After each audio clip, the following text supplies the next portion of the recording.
What's up, y'all? You already know what it is. It's the Daily Deep Hearted podcast. Let's get it going for the recorder, though. And we're on. Yep. Once again, it's the Daily Deep Hearted podcast. What was I about to say?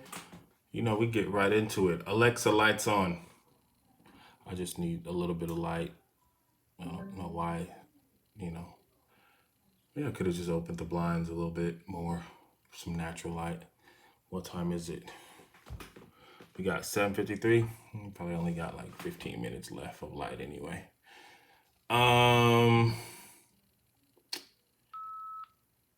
Showering. Oh shoot. We running low on the battery. Let me see. I need a little light. See how much more we got. I did buy some new batteries too. I should have not been lazy. Well, if it turns off, whatever. Guess I'll just have to splice it, put it into, do some editing. I mean, not really editing, just putting the two together. I don't like to edit. But anyway, showering. Oh, it's beeping. We might even have, since it's beginning of this episode, we just gonna start it fresh. I'm gonna start over. You will get to see on TV, on YouTube, all of this, but for our listeners on the podcast, on the regular, they will not get to get this all. Anyway, let me start all over and put a new battery in. Let me stop it. I'm not stopping the video though.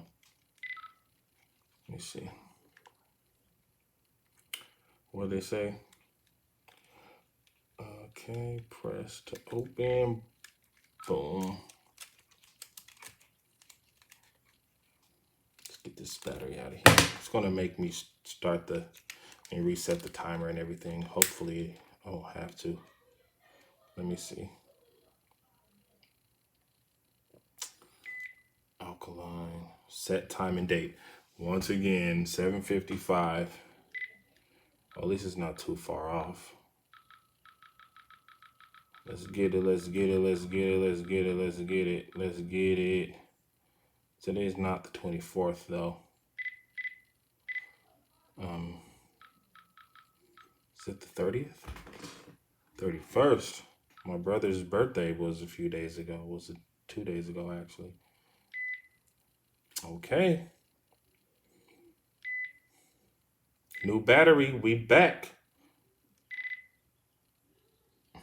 It wasn't even the battery. You want to know what it was? It was the memory was full. Well, it was running out anyway, but let me go back. I'm going to just delete some stuff, some old episodes. No big deal. I've been needing to do this anyway. These are short. How far back? Let me see. So I'm going to delete this. One file. Okay, let's try to find a big one. 2 hours and 3 minutes. Yeah. We got everything saved. It's all right. It don't matter to me, to be honest. Erase. Keep erasing. We got to get this started for my YouTube people, man. Okay. Okay, we good now, YouTube. And we're back. So once again, it's the Daily Deep Hearted podcast. I'm about to sit and kind of hope my dinner, which is some chicken chowder just out of a can, didn't cool down too much. Let me see. Because I just burnt my tongue when I got it out of the pot, pan, whatever.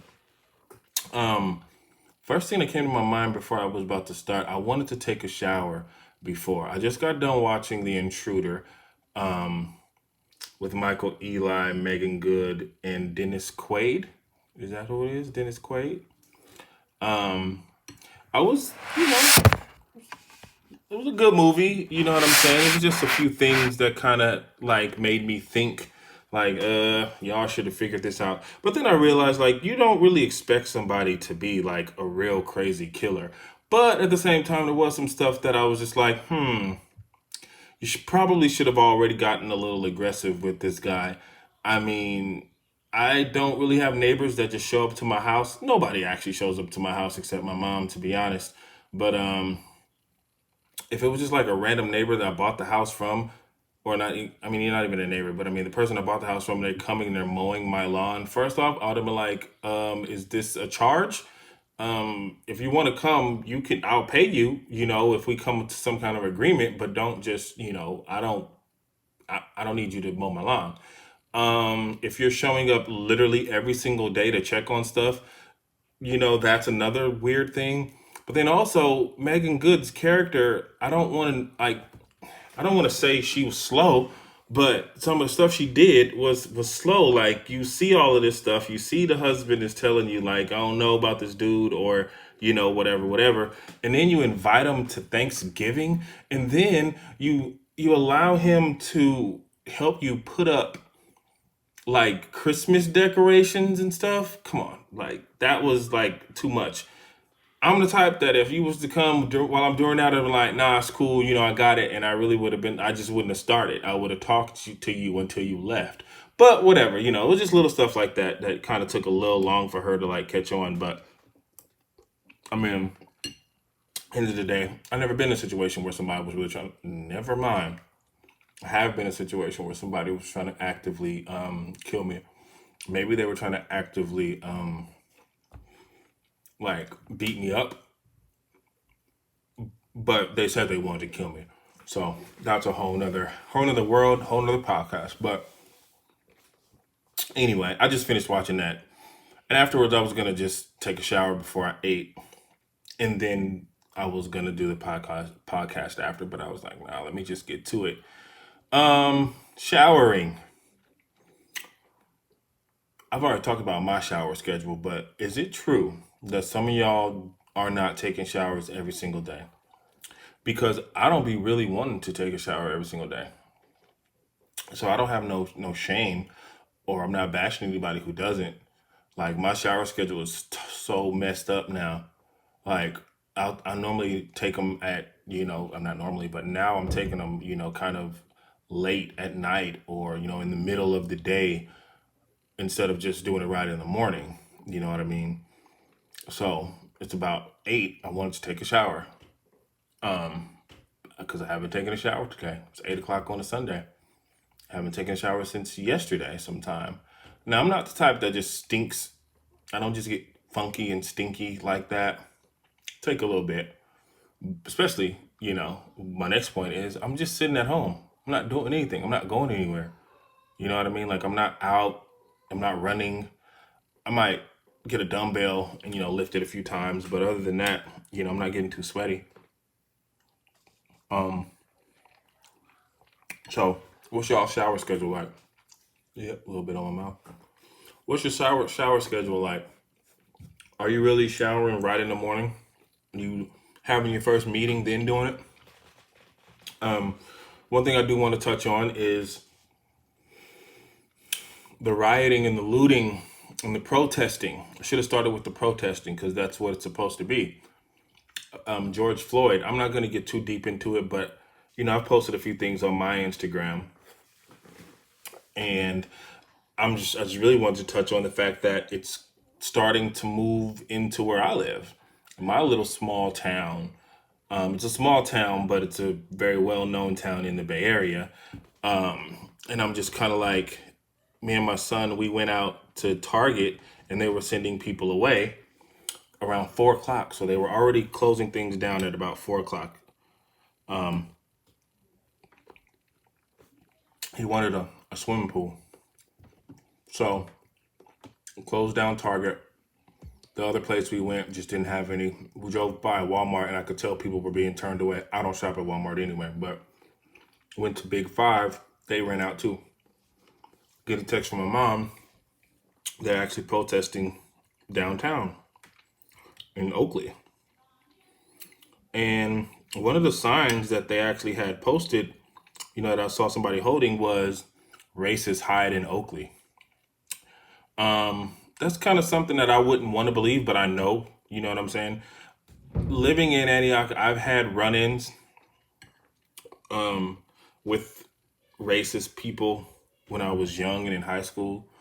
But for the most part, I haven't really had any, bad situations. When I was in high school, when we had first moved out here, and I just got my friends, got my crew, got my clique and everything. I remember just walking home, and that was the first time I heard somebody say, "Go back to Africa." And I'm kind of like, I've never been to Africa, so I don't really even know how to get there. I'm also 14, 15, so I don't really, I mean, you take a flight, I guess, but I don't know how to get to Africa. It's pretty far. Africa's far. Um, but I mean, of course, I would want to visit one day. But that I've always thought that was a very ignorant statement to come from white people to tell black people to go back to Africa. Africa is not my home. It's not. I don't know anybody in Africa. My lineage is black American. Um, I mean, yes, of course, if you go back, of course it goes to Africa, but whoops, the light is still on. But that's been removed, unfortunately, from us. I don't have any, direct descendants right now that I could just call up that live in Africa. Um, Even on my mom's side, my great grandmother is Native American and white.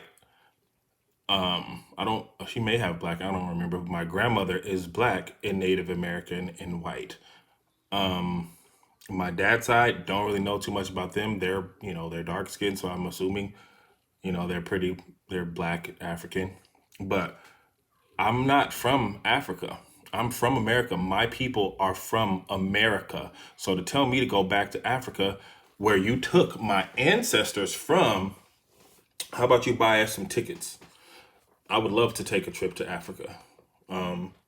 So anyway, I've heard that. One time me and my best friend were walking across the street, and a PG&E white worker for PG&E revved up his truck while we were, and like moved up a little bit, and we are looking at him like, "Are you kidding me?"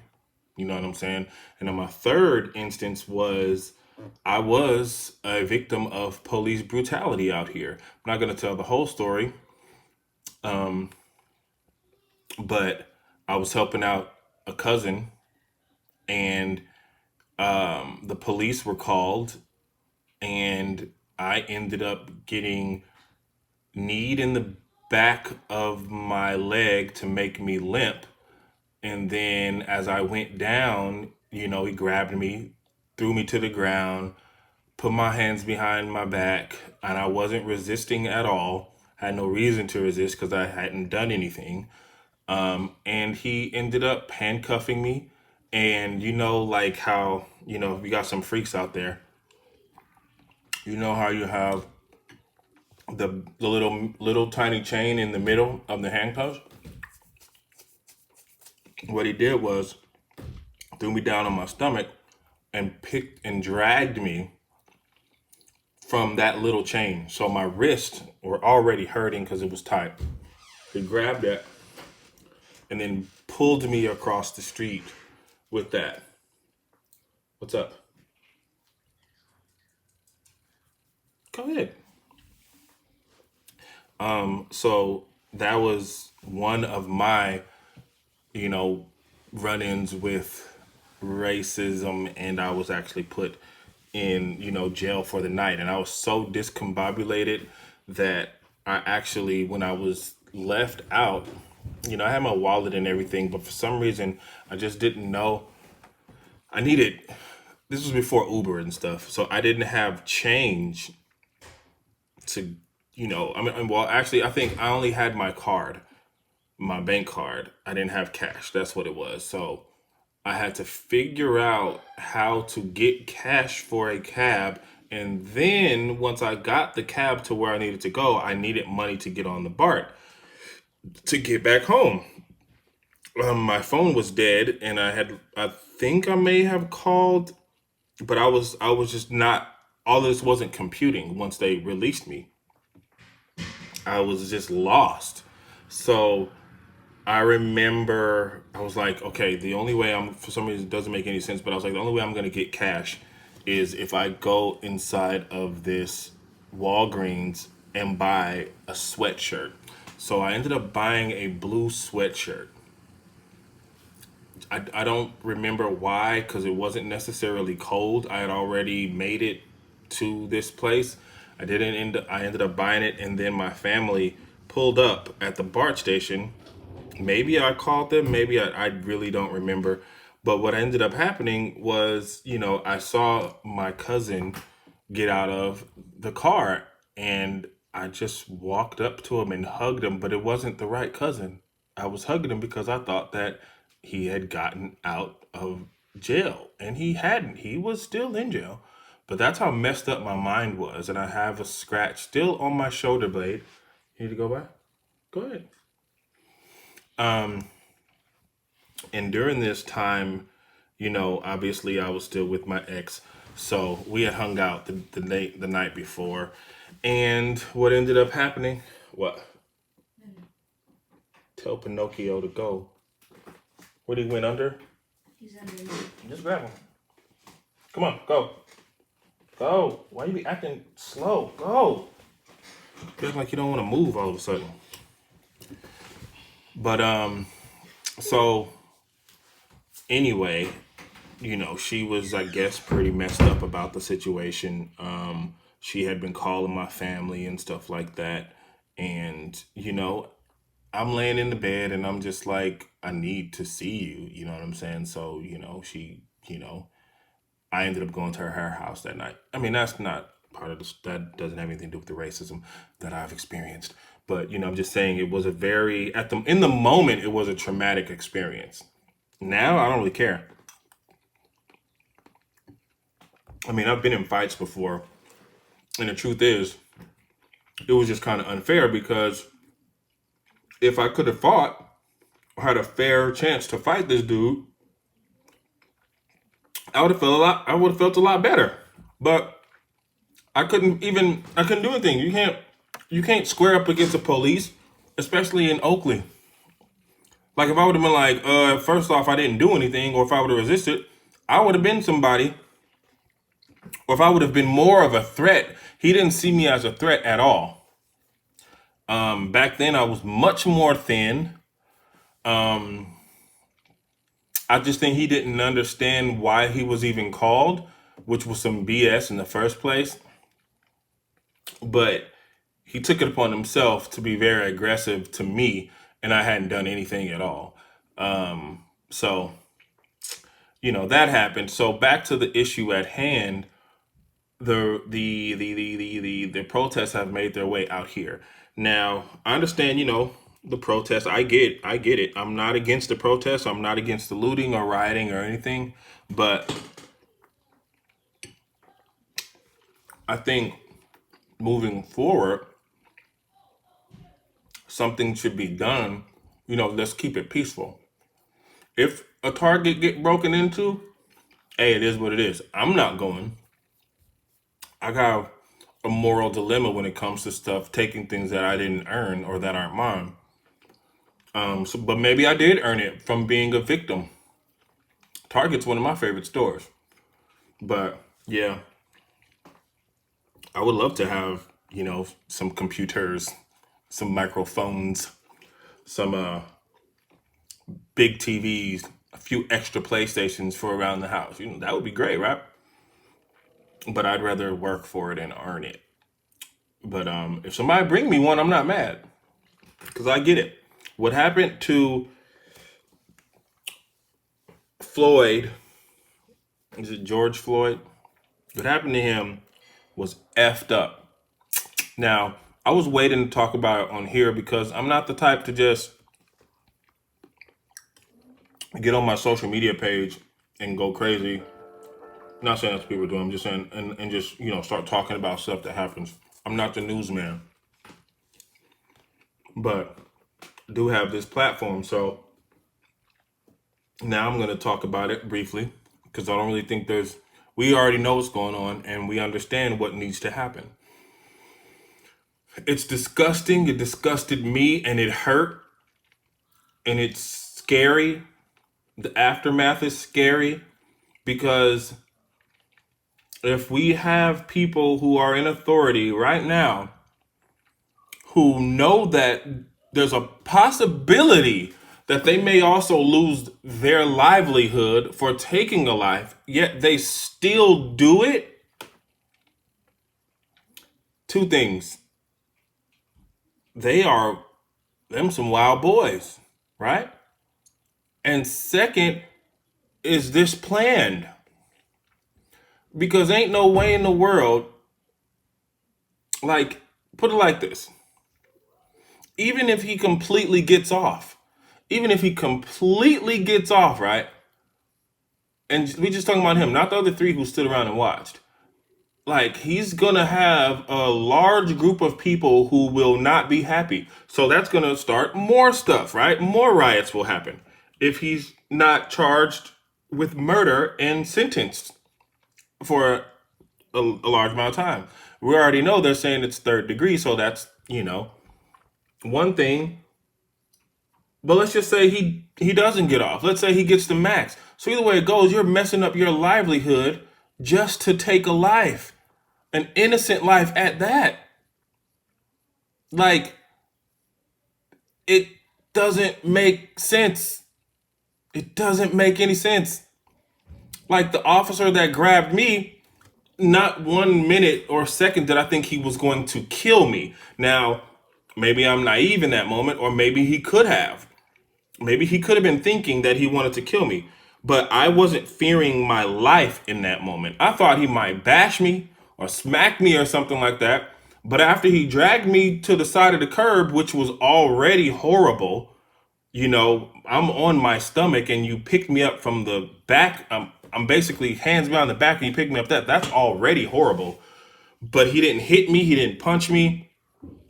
You know, So I can't imagine being in the position of being restrained down on the ground. I'm not resisting. I'm not doing anything, just laying there. And then I can't breathe. And, normally we can, it's like you might fight, you know what I'm saying? Get into a little situation with somebody. They getting the best of you, got you down on the ground in a headlock or something like that.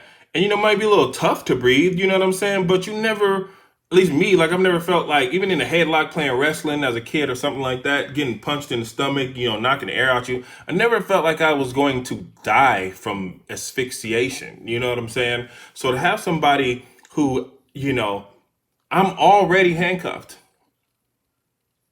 and then you have your knee cutting off my breathing.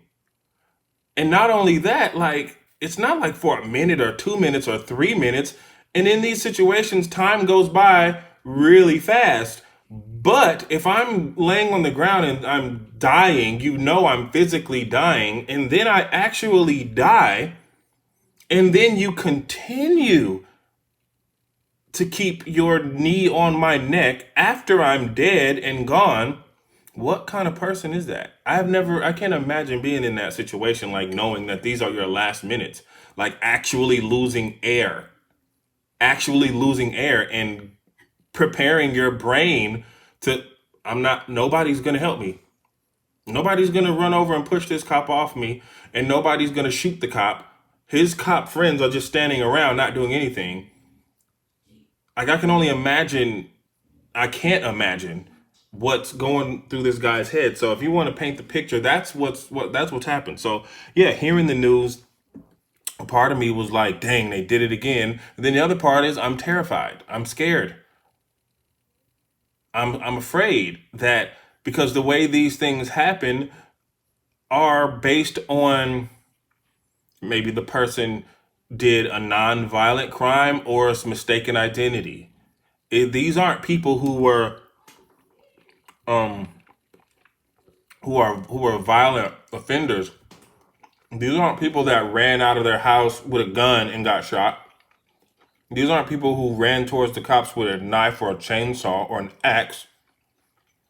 These are people who are being pulled over, stopped for non-violent crimes, and then taken out the game in brutal ways.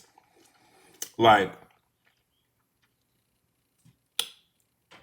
I know they try to teach the cops, like, you shoot to kill, but if the person, okay, have fun.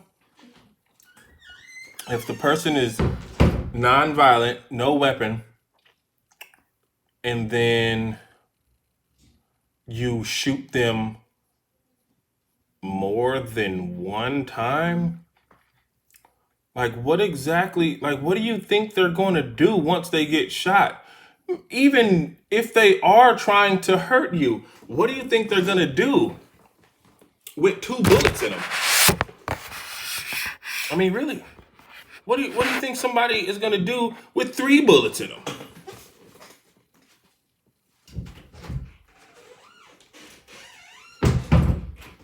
You know what I'm saying?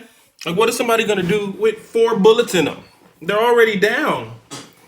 I mean, I'm sure them cops got aim. So I guess they're trained to shoot like in the chest area and not headshots too. So you shoot somebody 3, 4, 5, 6, 7, 8, 9, 10, 11, 12, 18 times. What exactly what's the threat at that point? What is the threat when you shoot in the air a warning shot and they lay down on the ground?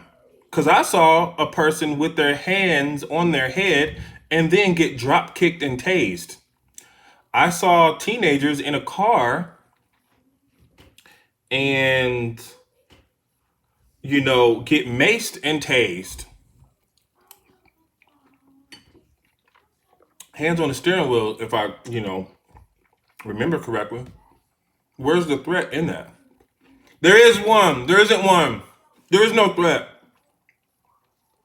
They keep saying they fear their lives or, there's thought this person was going to do something. No. It's adrenaline and aggression that does this. It's kind of like when I catch a mouse, a mouse trap. In that moment, I don't really want to kill that mouse. But I do. You get what I'm saying? Something comes over me that says, you know what? I could put this mouse in the ground or just throw him outside and he's going to die eventually. Or, with a sticky trap, you got to put him out of their misery. See what I'm saying? I'm not saying that's what they're doing. I'm saying it's just something comes over you in that moment. Or like if you step on a bug or something like that, that little bit of feeling, not calling you evil for doing it, but that little feeling when you smack a bug, a fly, or a big spider in your tub, something comes over you in that moment that says, I don't like killing things, but I'm killing you. And I think in the most evil way, that's what happens with these police officers. They just do it like it's an adrenaline rush. I think taking life for them is like a rush because what do they do after? They fight for their own lives. Now, if I killed somebody because I was evil in that moment, I mean, I would feel pretty bad later. I wouldn't try to justify it. But they try to justify killing somebody. You can't justify killing somebody while they're actually handcuffed already. You can't do anything when your hands behind your back. That's why that's a saying. My hands are tied. That means you can't do anything. My hands behind my back. You can't do anything. So once you already have like even if you were a weak human being and you handcuff somebody and then, you're not strong enough to subdue them and keep them down, they get up and run away, that's still, not enough for you to pull out a gun and shoot them in the back. Even if like they're running, they're going to slow down eventually if they really did something. But in these cases, they really hadn't done anything. And then you shoot them in the back while they're like, why? Even like whatever happened to chasing them? These aren't violent criminals, so they're not going to go hurt somebody else after that. So anyway, that's all I gotta say about that. As far as the riots and stuff like that, hey, it is what it is. We are in a time where people don't have money, people don't have jobs, and people are still getting killed by police officers. Um, it's to the point where it seems like nobody cares. So, what do you think people are gonna turn to when you don't feed them, when you don't let them eat, when they can't get the bare necessities? And people been in the house for 3, 4 months now. What, March, April, May? Okay, about 3 months, 2.5, going on 3. What do you think people are gonna do? They're gonna wild out and demand justice and demand more than what they're getting. Um, and also, I would burn down every retail store right now, me alone, every retail store that I could get my hands on. I'd burn every single one down, um, every city hall, to bring back the hundreds of black and brown, unarmed, whatever color, unarmed, people who were killed by police officers. So let's just say there's 500. I would There wouldn't be no more shopping if I had the opportunity to bring all 500 of them back to their families. So a few Targets, a few Apple stores, a few Walgreens gotta go, just to kind of make people feel a little bit okay about what's going on, a tiny little bit. Then hey, get at it. It is what it is. Because even one life, even if I could bring back one of the people that these police officers killed, I would take out all of America wouldn't have no more shopping.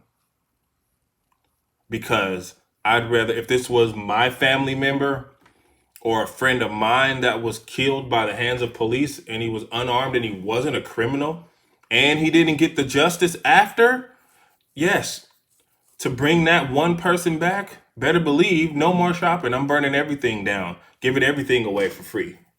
Remake it, because you can't remake my friend's life. So that's where I'm going to end on that. Now I'm going to go to my notes. Now where was I? Sometimes things just don't work out. We're switching gears, by the way. We're back to the lovey-dovey stuff. Sometimes things just don't work out. This week,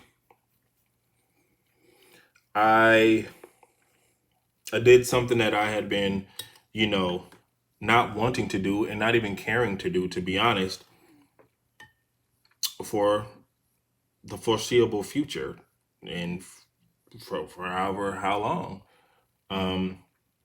I finally took my ex off of my Spotify account, off of the family account. This chowder is actually really good. I'm glad y'all eating dinner with me. I need to turn the light on. Maybe that's a little better. So yeah, I finally took her off. Now let's start with reasons why I didn't in the beginning. One, I didn't care that much. I just didn't really care that, she was on the account. Go ahead, listen to music. It's a family account. I love providing music to people in general. Again, I didn't really think that, yes, I'm hurt by the whole situation, but I didn't really look at it like, whatever happened garnered me saying, oh, well, I'm going to take you off my account then. But I also didn't look at it as, an attachment that really meant something. But it really did. It did mean something. Like, just like I said, once I finished the book, I didn't really have anything else to talk to her about. Once that book was done, But I did. I still had the account, not to talk, but I still had that attachment of the account to her. Um, but I didn't think it was. I thought it was actually petty to take her off of the account because it wasn't affecting me financially, and it wasn't affecting me, what I thought mentally. Like I just didn't really care. But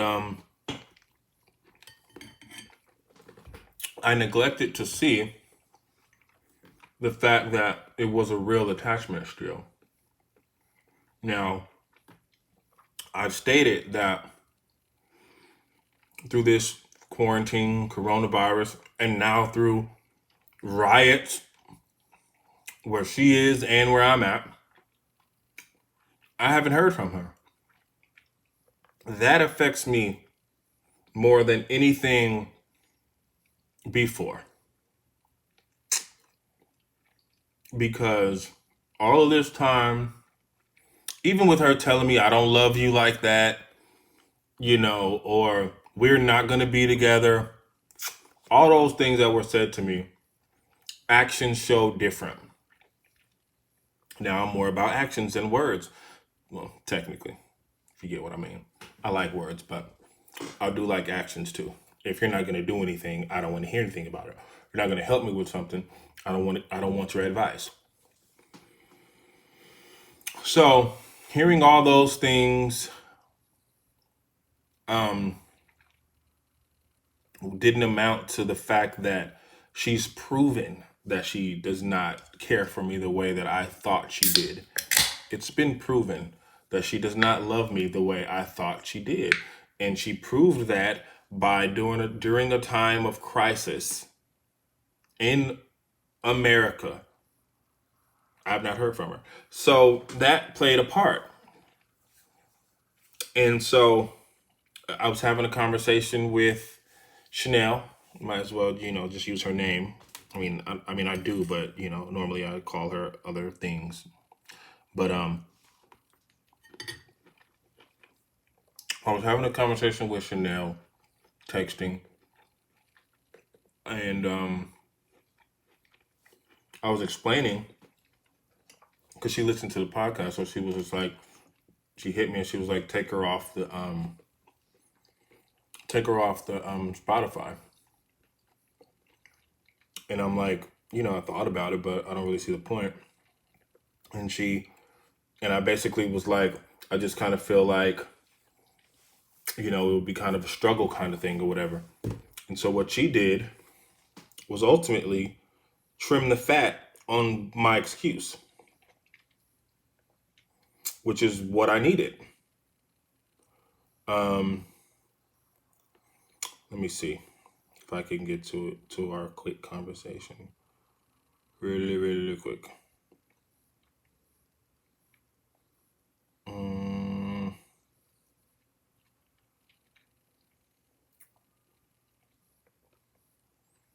she said, no, I said, I see myself taking her off, then waiting for some type of response that will obviously never come, and then doing something stupid like resending the invitation. Then she's not going to respond or accept it. Then I'll be wondering when and why. So with those ill thoughts, I keep deciding. So with those ill thoughts, I keep deciding to just let it be. It's like I'm okay with her having it because I don't think about it as much as I used to. And then Um, yeah, so I think I threw something away a few days ago. But you're right, it needs to be something of real significance. So she said, try this. I see myself taking her off, deciding to just let it be. It's like I'm okay. She basically cut out all of my excuses and nailed it down. And I said, trim the fat, trim the fat. And so that was that. So I struggled with it for the next few days. And I hit Chanel up and she didn't respond to me. And that really hurt. Like, I was kind of going through it because we go from, like I said, great texting and having great conversations to nothing. And honestly, a part of me was like, she was trying to tell me that she doesn't want to even talk to me if I'm not strong enough to do something tough. So, you know, I ended up having conversations with a few people, and they kind of let me know, like, why would she want to talk to you if she knows that there's still feelings for somebody else in this sense, whether it's just friendship or not. Why would she invest anything in you if she knows how you feel about her, and you still have this woman who you're not even seeing anymore still on your account? And Chanel also told me she took somebody off her Netflix account. So I couldn't do what she did do. So again, women can do some things that I look at like, wow, you're amazing, you're strong, right? So I struggled with it for a few days, and it was really, really bothering me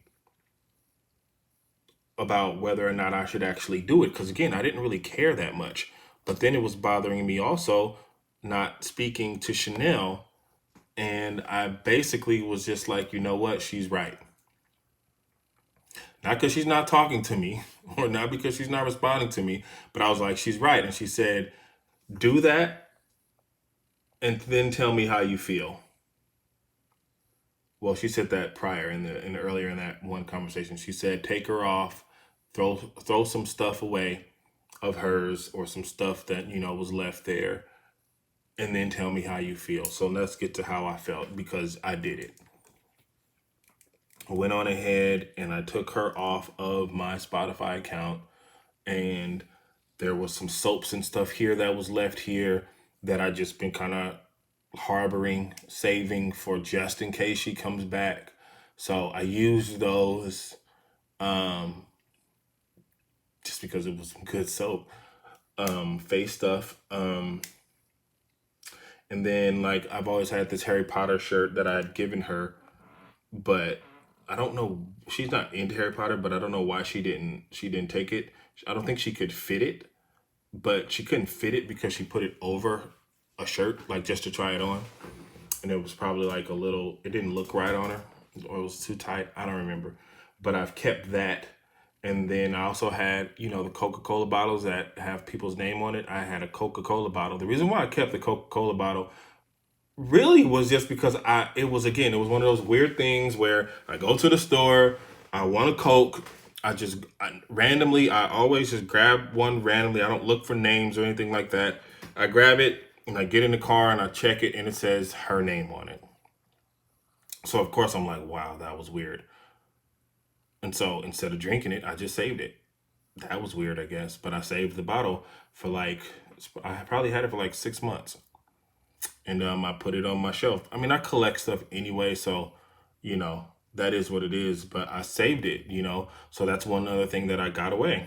You know, I shook it up real good and threw it down to the ground and let it explode like on the TikTok video. Should have grabbed some Mentos and did an experiment, but that's what I got rid of. She also left this little ring that I've talked about on here. Um, it's not like a real ring or anything like that, but I think if I keep anything, it'll be that, just like as a memento to our relationship. Because and the reason why I feel like I need something is because I regret throwing away a lot of my high school letters and stuff like that. I threw like a box filled away, and I wish that I had those just to look at pictures and share with my son and stuff like that. So other than that, I'm keeping my clothes. You know, um, I don't really feel. I don't. I mean, she bought them, some of them, but I don't really feel like I'm not gonna get rid of some nice shirts and stuff like that. So, yeah, I got rid of some things that I felt. So, how did I feel after? Honestly, I felt a really big piece of me, you know, was empty now. Like that's how I felt. I felt immediately. I felt like not like a weight. This isn't a positive feeling is what I'm trying to explain. It wasn't like a positive feeling. It just really felt like a chunk of my soul was missing from taking her off and throwing away, some items. That's how I felt. It felt like a piece of me was missing. Um, but the thing about it is, when I started my podcast, I made a page called Accept the Void. And that's what I immediately went to in my head was accept the void. It is what it is. You can't fill that space anymore. So accept that um, trees grow and trees lose leaves and trees grow leaves, right? But those exact same leaves never come back. They're gone forever. They fall and then new ones come. So that's the way I looked at it is, yeah, I don't have that piece of me anymore, that connection, that attachment anymore, but I will get something else. And hopefully, whatever comes after that is better. If nothing comes, it's all about accepting the void. Accept it. It is what it is. You can't do anything about it. Um, so that was that, and then I let Chanel know that I did it. I told her I wasn't afraid anymore. I did it. And, we shared a few more text messages. Made me feel great. And she called me an X-Men. She called us X-Men. And I loved that. So, that was a big step, right? Um, Now, after that, I went to sleep. Um, I had a dream about a house party.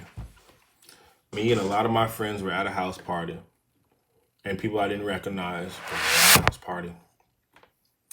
And I wasn't in a relationship, but I met somebody there who we had a mutual interest. And this was one of those real lucid dreams, like a real one. And so, we made out a little bit in the dream, and then I think the party just started taking a turn, started getting a little freaky, freaky. People just, I don't know, just started making out all around the room. And the host was like, hey, if y'all really about to go do that, y'all got to take that to a different part of the house. Because in here, we not doing that. Y'all in front of people. So people did. They moved. And so I went to this room and I was looking for the girl, right? I couldn't find her. She like disappeared. And then I was getting rejected by everybody else. So I woke up. I don't know the relevance of that dream, but that's what happened. Um, yeah, it was just kind of weird.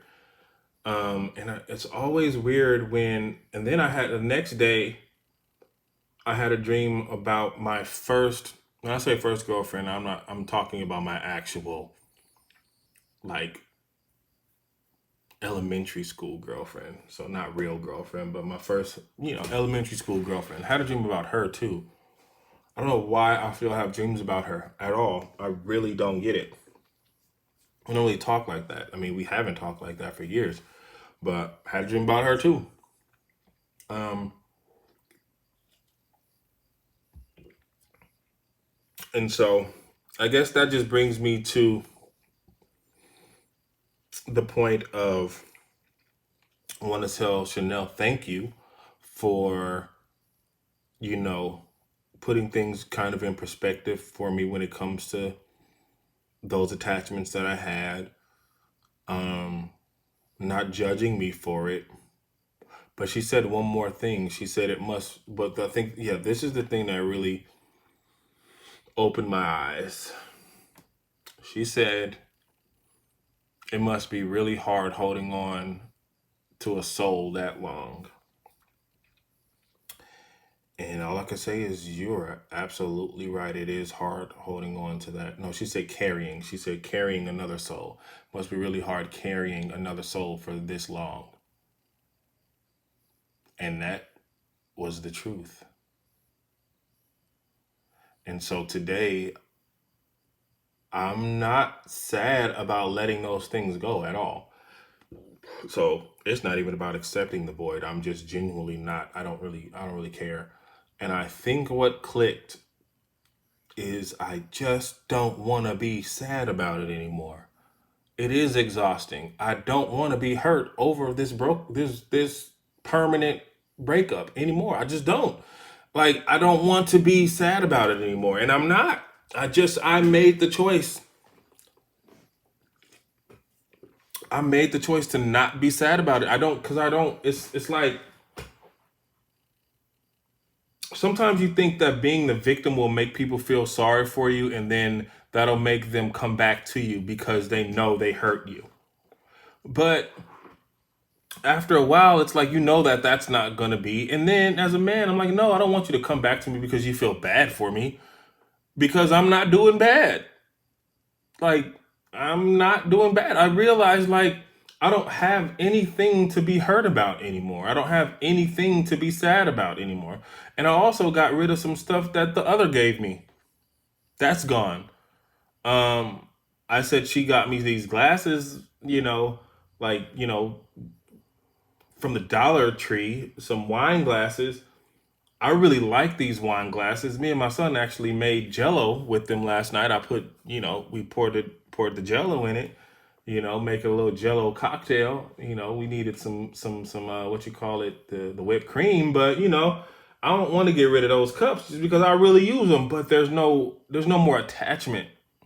Like, I'm not keeping them because she bought them. She got me these shorts. Now, there's some good shorts that I think my son can fit.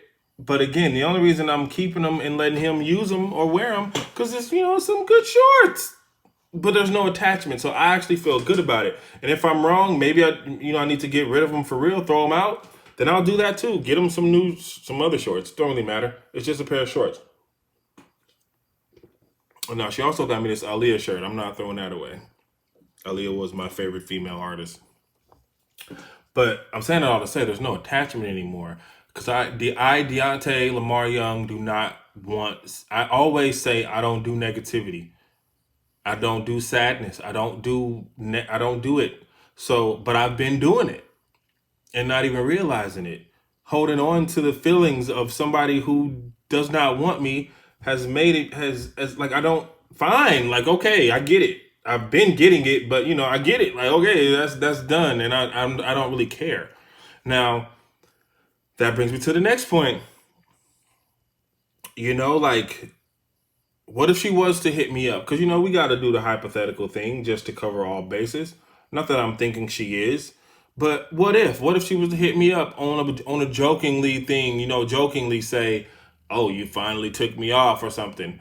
I'm gonna say, yeah. And that probably will be it. I did. She'll get it. I mean, I don't think I'm pretty sure she doesn't care. It's not that. That's not what I'm saying. But I'm saying, like, it's like if she was to try to joke to start a conversation based off of that, it would be like, yeah, if there's nothing else to talk about, then, it is what it is. Or what if she was to knock on my door one day? It would be like, hi, hey, I don't know what else to do after that. I can't play myself again. If that's what I did, I can't play myself all over again, right? Like, as much as I love her, because I do still love her. Of course I do. But that doesn't really matter. You get what I'm saying? It doesn't matter that I have feelings for her. Like, that doesn't mean anything. Like, you can have feelings for a celebrity you saw on TV. I don't mean, it's ever going to happen or it's going to be real. So, it's like, it is what it is. And also, at the end of the day, I just kind of feel like I'm in a space now where I'm more open than I've ever been to finding an actual person who will actually love me and actually want to be with me. Now, if it turns out that that person is my ex, she's going to have to do a lot of proving, right? So you get a clean slate. She'll get a clean slate to an extent. Saying that I'm not going to forget where we came from, but clean slate in the sense of now if there becomes somebody else, same level of that's the same playing field. Same playing field. Now, because I feel like she had her chance. We've had many chances.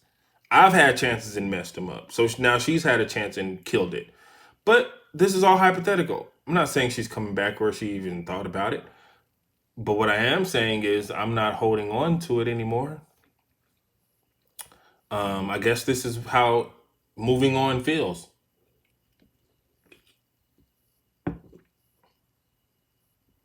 And I had to let Chanel know also that my feelings for her are not based on me, I'm not trying to attach. That's what I said. I'm not trying to attach myself to you to detach myself from her. I'm not using you to get rid of her. That's because, again, except the void, there's no comparison. They're not, I'm not comparing the two. I'm not saying like, oh, if I get her, then I'll be fine. Like that's not a thing. So I let her know that. Had to put it out there. She said she knows. Um, so that made me happy to know. Um, but yeah, it's just I think I'm just in a place where I don't really care as much as I used to, and I'm not as hurt as I used to be. And also, like I've said for the past few episodes, I'm kind of like thankful to be able to know now that I do still have the capacity to love somebody special, because regardless of anything, regardless of this being, very premature, me, expressing how I feel, to Chanel, we've still never met. She was a guest on my podcast, and that was our second conversation. And somehow, for me at least, the chemistry was there and it just clicked. And I can be a little, persistent when I want something. So, it's kind of like she helped me know that I don't have to be sad anymore. I can live without the attachment. And if it's not her, it could be somebody else. Now, y'all know how I am. I don't want just anybody. I don't want everybody. So if it's not Chanel, who knows when the next time I'll have these feelings again. But because of her, I know that it's a possibility. So she helped me with that. Um, so yeah, that's that. But now, a little more fun. I've been playing around on TikTok again. Anybody using TikTok yet? I don't remember what my point of bringing TikTok up was, but yeah.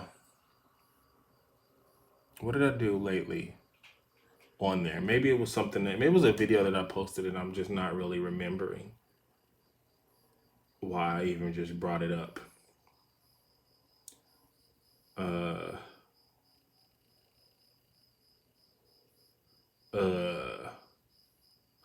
uh yeah, I don't know why. Oh yeah, I did my video. It's not a real video, but it's a video. It's not like how I've always pictured it, but I did a video for one of my songs, Edible. You can find that on Spotify, Edible. I woke up in the morning, I was like, I want to get breakfast, but I wanted to make it into a movie, so I just made it into a movie. And then I went and got Taco Bell. So I got two tacos with my regular breakfast, and then something freaky popped into my head because I only eat Taco Bell tacos from the back. You know what? I'm gonna just end it right there because I don't even want to give y'all all that. And plus, let's see if we could cut it off right at an hour. Well, it'll be an hour on the video. YouTube people will understand and know that we had technical difficulties, so I had to start it over. Audio people, I had technical difficulties, so I had to start it over. Oh, that's what I'm gonna bring up.